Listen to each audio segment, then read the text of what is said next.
سر اب عمران خان رہے گا یا ہمارے وجود کی نفی ہوگی تو ہر حد تک جائیں گے. یہ ہے سٹیٹمنٹ رانا ثناء اللہ کی ابھی چند گھنٹے پہلے. کیا کہیں گے آپ سے؟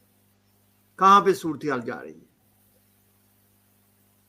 اصل میں جس طرح عمران خان نے ریٹ آف دی اسٹیٹ کو چیلنج کیا ہوا ہے نا، جی this has forced Rana Sanaullah to make this statement.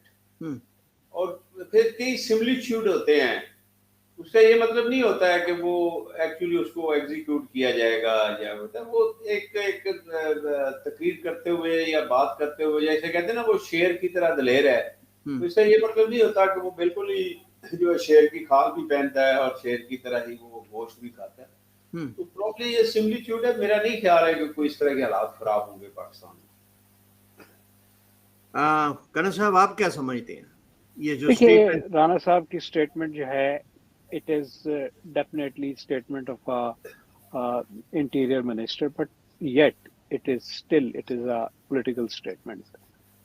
Political statements کو ٹائم اور جو اسپیس ہوتی ہے اس فیکٹر کے اندر خاص طور پہ رکھ کے جانچا جاتا ہے کہ کیا کنوے کرنا چاہتے ہیں، کیا میسج دینا چاہتے ہیں.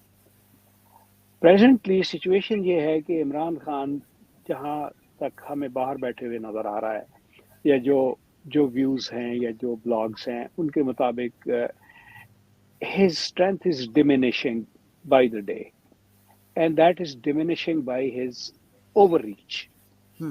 جو اس کی جو I would say reasonable قسم کی جو اس کی ریکوائرمنٹس ہیں یا جو اس کے ایکٹس آف کہہ لیجیے کہ پالیٹکس ہیں اگینسٹ دی present situation یا present government or say law sometime as well as against the political exigencies which are terribly curvy this time.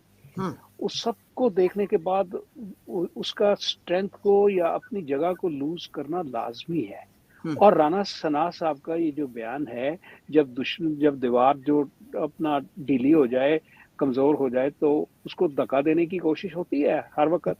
بس ایک دھکا ہے، اب اس دھکے کے ساتھ اگر یہ ساری چیزیں تھوڑے وقت کے لیے سیٹل ڈاؤن ہو جاتی، ہمیں ایک ٹیمپریری فیز چاہیے اس وقت، اور جو کہ میرے خیال میں آرڈر آف دی ڈے ہے.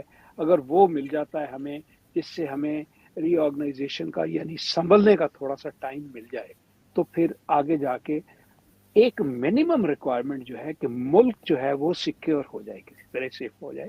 باقی پالیٹکس آگے چلتی رہے، خدا نہ کرے یہ ایسا ہوتا ہے. لیکن اگر فرض کریں ہماری ابھی ریزروز جو ہیں وہ $15 بلین ہوتے اور IMF کا جھگڑا نہ ہوتا تو یہ باتیں چل رہی ہوتی ہیں اپنا الیکشن کی، تو یہ ایک روٹین بات تھی.